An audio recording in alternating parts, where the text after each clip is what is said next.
Hey there, I'm Emma Clark. Born and raised in the small town of Harlow, nothing fancy, just a place where faces are familiar and secrets don't stay hidden for long. I made my way through college, diving straight into the world of retail after graduation. Lingerie wasn't just a product to me, it was a passion. I worked my tail off and eventually, I was the proud owner of a chain of lingerie stores that spanned from cozy little boutiques to swanky outlets. Work was my life, and I was good at it, damn good.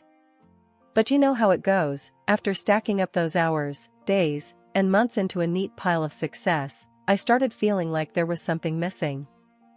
That's when Michael came into the picture. It was just a ping on my phone at first, a friend request from a guy with a sharp suit and sharper eyes, judging from his profile picture. I didn't know him, but a quick peek through his profile showed a man who seemed to have it all together, a lawyer, which explained the fancy suit. Curiosity got the better of me, and I hit accept. It wasn't long before his first message popped up one evening while I was balancing my accounts. Michael. Hey Emma, thanks for accepting my request. Noticed we have a few friends in common. How's it going? Simple enough, right? But it was his follow-up messages that really got me. He was witty and had a way of making me laugh, even after a long day. I remember one night, we were chatting about something stupid, like the worst pickup lines we'd ever heard, and his humor just clicked with me. Michael, ever had this one? Are you a magician? Because whenever I look at you, everyone else disappears. Bet you heard that one in your line of work. Emma, oh, for sure, top of the cringe chart. My comeback? Are you a photographer? Because I really want to lead this shoot. He laughed, or at least, he typed out a laugh. Hard to tell, but it felt genuine. After a few weeks of chatting, he suggested meeting up in person. Just a casual coffee, to put a real face to the text, he said. It sounded good to me. The first time we met, it was at this little dive that I loved because they didn't skimp on the caffeine. He was already there when I walked in, scanning a newspaper. He looked up, and that sharp-eyed, professional profile picture did him no justice. He was better in the flesh. Emma? Wow, you actually look like your pictures. That's a rarity in this city. Well, thanks. I think you're not so bad yourself, despite the lawyer vibe. He laughed, and that icebreaker just melted away any awkwardness. We talked for hours. It wasn't just fluff either. Michael had depth. He asked about my business, my dreams, and listened, really listened, to what I had to say. The thing about Michael is, he never did anything by halves. When we'd been seeing each other for a year, he decided it was time to take things to the next level. I was closing up shop one chilly evening when he showed up unannounced, his breath misting in the cold air as he held out a small, velvet box. Emma, I've been thinking, he started, and boy, did he look nervous. We've been doing great, you and me. I think it's time we thought about making this a permanent deal. I froze, the keys to the store still in my hand. Michael, are you saying what I think you're saying? He cracked a smile, that charming, lopsided grin that always made my heart skip. Yeah, I am. Marry me, Emma. Let's not play around anymore. I want you as my partner, for good. My heart was racing, my mind spinning with 1,000 thoughts. Marriage? Was I ready? But looking into his eyes, seeing the earnestness there, it felt right. Yes, I breathed out. Yes, I'll marry you. But then he shifted, his expression turning serious again. There's something else, though. We need to talk about some legal stuff. Prenup stuff. The word prenup hit me like a bucket of ice water. Prenup? Really, Michael? Is that necessary? He hurried to explain, holding my hands in his to stop them from trembling. Listen, it's not that I don't trust you, Emma. It's just practical, especially with me being a lawyer. I've seen too many messy splits not to be cautious. Plus, it's going to protect both of us. What kind of protection are we talking about here? I asked, my voice a mix of curiosity and concern. Michael pulled out some papers from his briefcase. It's straightforward. If either of us cheats, the cheater loses their assets to the other. Simple and fair. You know I wouldn't cheat on you, Emma. This is just a safety net. I took a deep breath, trying to process it all. The romantic proposal now tangled up with talk of cheating and assets. It wasn't how I pictured my engagement. But then, life with Michael wasn't ordinary, and maybe this was just another part of that. I looked down at the papers, then back at his face, reading the sincerity there. All right, I'll think about it. But let me be clear, Michael, I'm not planning to ever give you a reason to use this against me. That's all I'm asking for, he replied, relief washing over his face. We went out to celebrate that night, and despite the weird mix of emotions, the evening was perfect.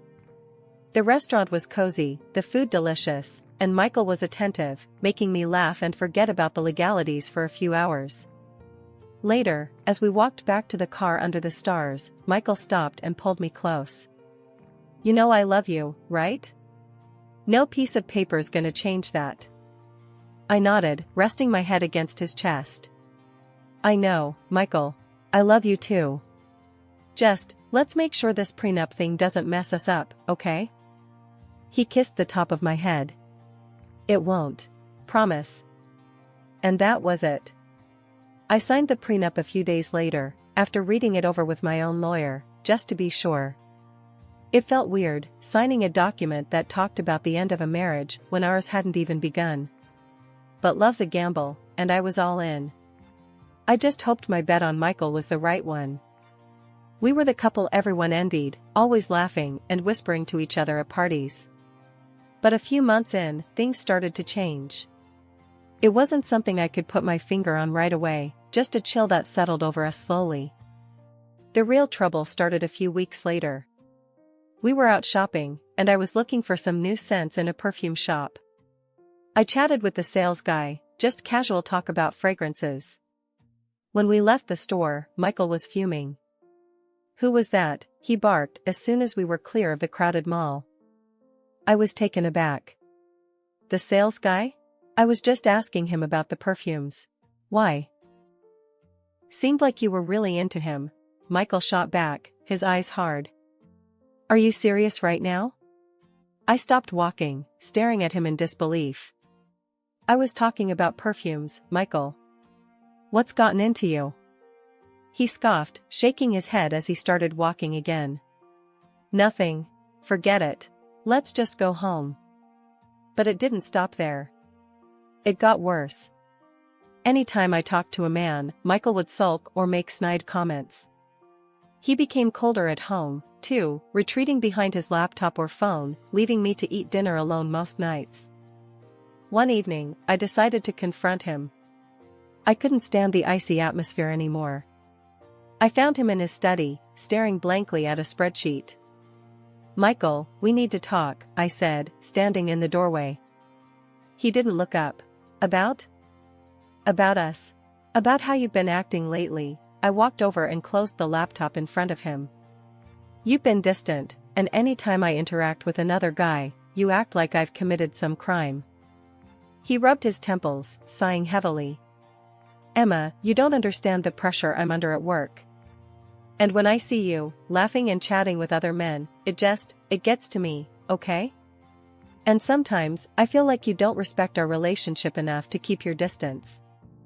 We stared at each other, the air thick with unsaid things, and the echo of our raised voices. But then, something new stirred the pot. Rumors from friends started trickling in, saying Michael had been telling people I was a flirt, chatting up other men whenever he turned his back. I couldn't believe it.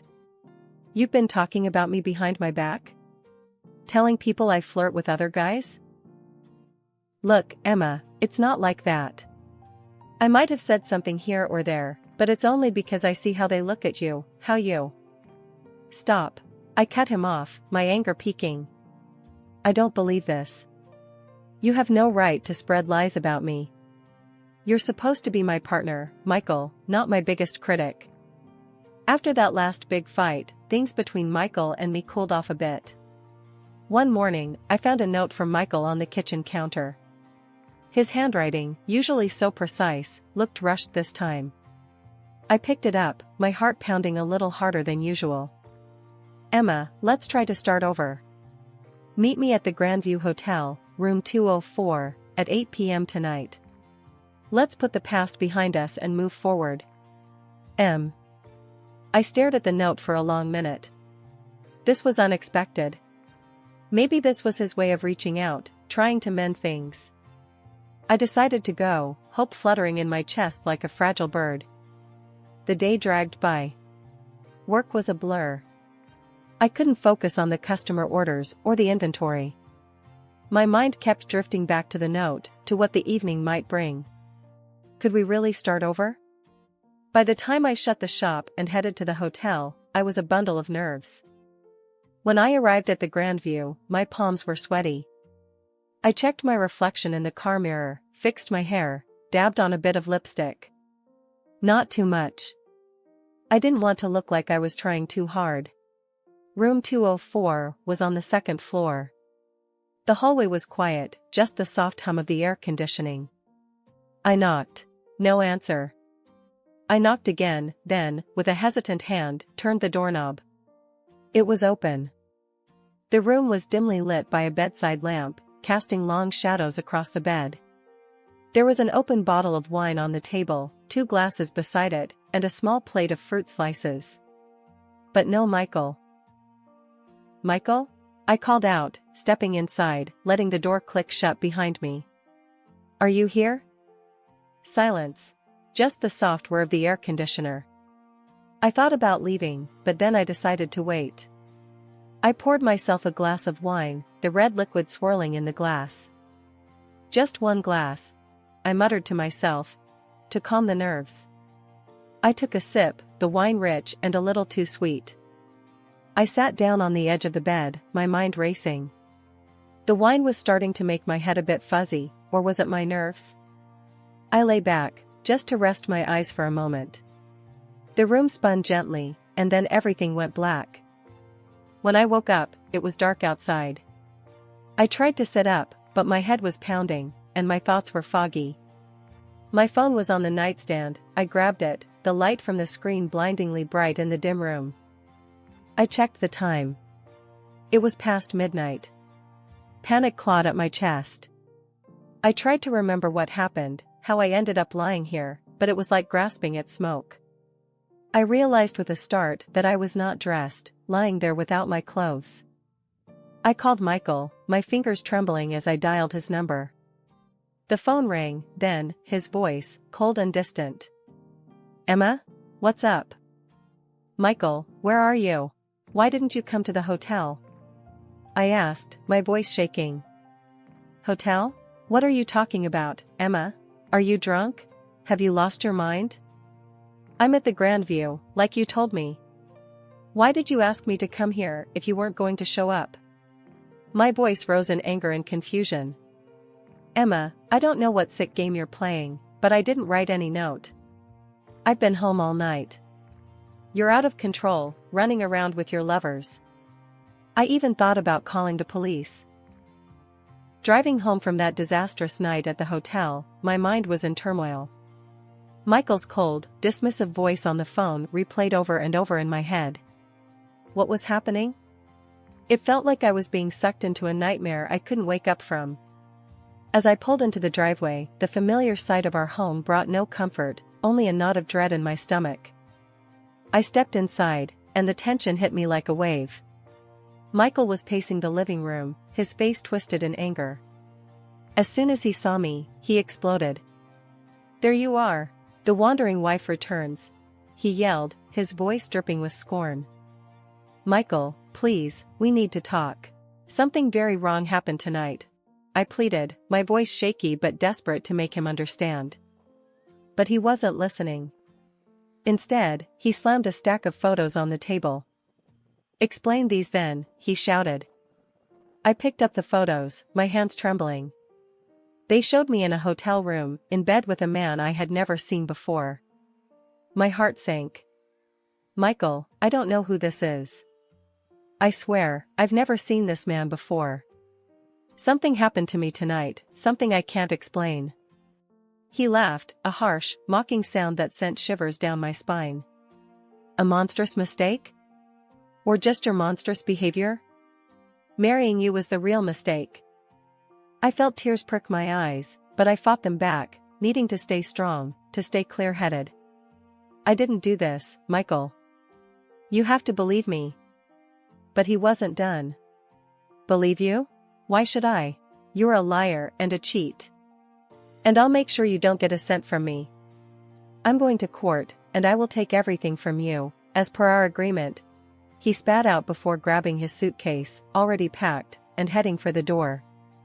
With a final glare, he slammed the door behind him, leaving me alone in the echoing silence of the house. I collapsed on the couch, my body shaking. The pain in my head was relentless, throbbing with an intensity that made it hard to think. But it was more than just a headache, it felt like my brain was foggy, my memories of the night blurred and inconsistent. That's when it hit me, the wine. I had only one glass, but the dizziness and the blackout didn't make sense. It was too extreme, too sudden. I grabbed my phone and dialed my friend Lisa, a nurse, hoping she could shed some light on my symptoms. Lisa, something's not right. I had a glass of wine, and then everything went black. I woke up hours later, and now Michael has these photos. It doesn't add up, I explained hurriedly, my words tumbling out. There was a pause on the other end as Lisa digested my words. Emma, it sounds like you might have been drugged. You need to get to a hospital or a lab and get tested right now. Tell them what happened, especially about the wine and your symptoms. The drive to the lab was a blur, my thoughts racing as I tried to piece everything together. At the lab, I explained the situation to the technician, who nodded solemnly and took several vials of blood. A couple of days after my visit to the hotel, a letter arrived with a heavy thud on my doorstep. It was from Michael. My hand shook as I tore it open, my worst fears confirmed in the cold, formal language of the legal notice. Michael was suing me for infidelity, aiming to strip me of everything I owned based on our prenuptial agreement. The trial was set for a month from now. I called my lawyer, Paul, immediately. His voice was a small comfort amid the chaos. Emma, come to my office. We need to strategize. I drove to Paul's office, my mind racing with every possible scenario except the one where I came out unscathed. As I pulled into the parking lot, my eyes caught a familiar figure, Michael, walking alongside a young man, the same one from the photos he had used to frame me. Without thinking, I reached for my phone and started recording. I caught them exchanging an envelope, the young man tucking it quickly into his jacket.